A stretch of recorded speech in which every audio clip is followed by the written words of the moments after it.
It is very interesting to study in Germany, especially since there are a lot of opportunities, whether it is the jobs or the better education or even the other resources that Germany has to offer. In this video, I want to talk about how much you can realistically earn as a student in Germany. And what I want to really talk about in this video is what you can earn as a student while working, whether it's a part-time job or a mini job or even a VEC student. But in this video, I'm not going to be telling you statistics or estimations, but I'm going to be telling you exactly what I earned in my experience since I've tried a lot of different jobs.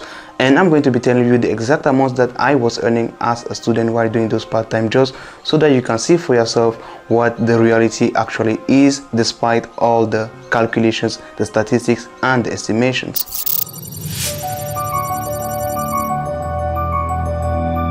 Welcome to this channel. If you are new here, I'm a foreign student here in Germany and I'm studying AI in the state of Bavaria. On this channel, I try to document my journey as I go through my studies and as I learn different things. As I mentioned earlier, today's topic is about finances. As you might already know, Germany is full of opportunities and resources. First of all, I want to talk about the legality part, because as a student, you are not allowed to work as you will. And whether you're a foreign student or even a native student, there are some restrictions that you are subject to.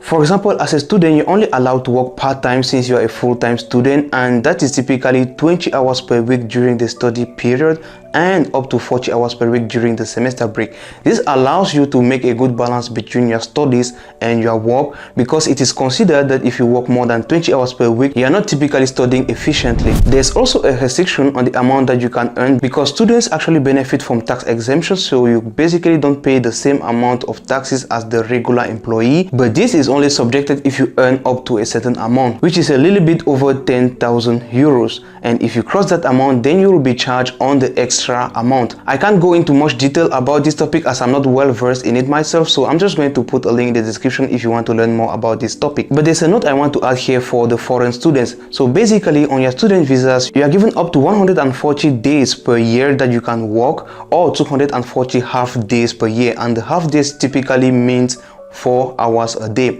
This is the amount of time that you're allowed to work in a single year, and you are not allowed to cross that, as you'll be considered an employee and you'll be taxed as an employee if you cross that threshold. To be honest, it's a lot of time, and if you're actually studying, you won't typically cross this boundary. But if you full out neglect your studies and you cross these boundaries, know that you can get into some issues with the Behörde. So now on to the topic about how much you can actually earn.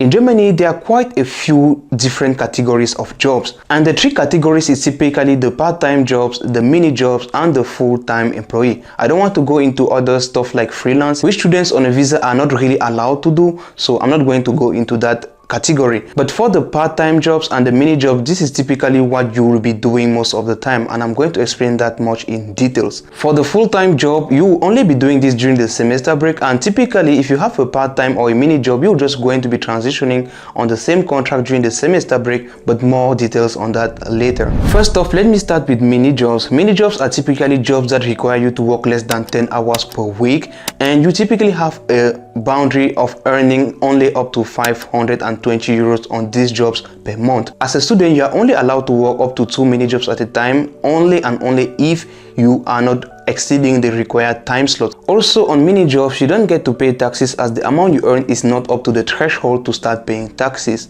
Secondly, you have the part-time jobs, and these are the type of jobs that you will basically be doing as a student if and only if you don't cross the 20 hours per week boundary. So the type of mini jobs can really vary in all different industries, so there's not like a particular type of jobs that you will find them to be mini jobs. Whether it is in restaurants or hotels, you will typically find mini jobs in a lot of different kind of industries. Now let's go to the part-time jobs.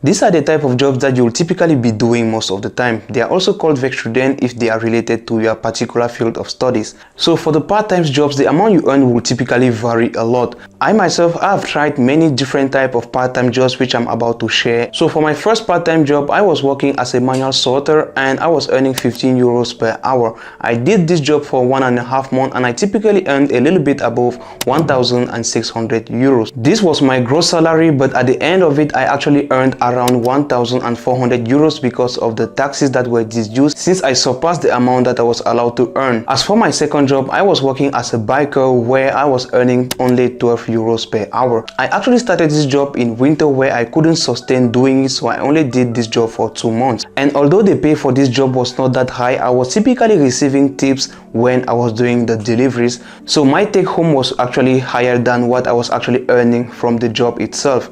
But honestly, this job was a lot more flexible, so I could actually juggle it with my studies a lot easier. So I wasn't actually working up to the 20 hours per week, so I ended up earning way less than usual on this job. For the first month, I earned about 750 euros, and for my second month, which was quite shorter, I earned around 600 euros. My third job was actually a warehousing job, which I did for much longer, around 9 months, and I was earning consistently around 870 euros each month. And the funny thing is, this job was actually paying me more than my 2 other jobs. I was paid 16.50 euros per hour each month, but since I was commuting around 3 hours per day to go to the job, I could not actually work the full amount of 20 hours I was actually committed to work each week.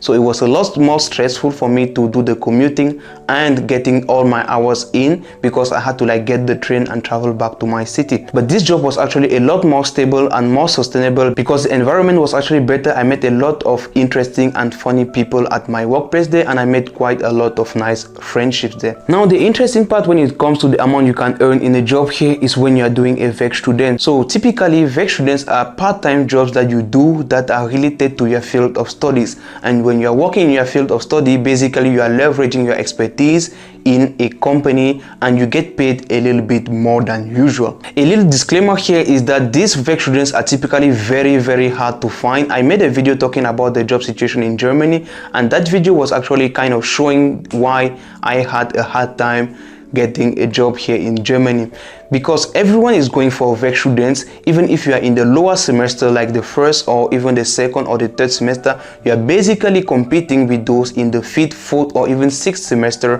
who are going for the same VEC student jobs, and most of the time they are going to be picked up if you don't have something that is outstanding in your portfolio or in your skills that will differentiate you from the other first or even the lower semester people. So getting a VEC student is not easy, and it's the dream of every student, but once you get one, you are typically very well assured that you'll be earning a lot more, and it's way more flexible for you to juggle with your studies because it's actually even related to your studies. So even when you are working, you are not going too far away from what you're actually learning in class sometimes. So I started my AI job a few months ago, and I actually earned a little bit around 1,300 euros. It can vary a little bit, but what happens is when I earn a little bit more than that, I actually pay more taxes, which in turn actually cut a little bit more of my net salary. One other advantage of VEC students is that typically they actually handle your insurance. So one thing I even forgot to mention is the fact that with the VEC students, you sometimes have the advantage that the companies will handle your insurance, like pay out of your pocket like half of it, and they handle the rest of the half. And it is a huge advantage because the insurance is not quite cheap. You pay around 130 euros each month for insurance. So one other advantage with the VEC students that I kind of overlooked and forgot mentioning is the fact that sometimes they actually handle your health insurance,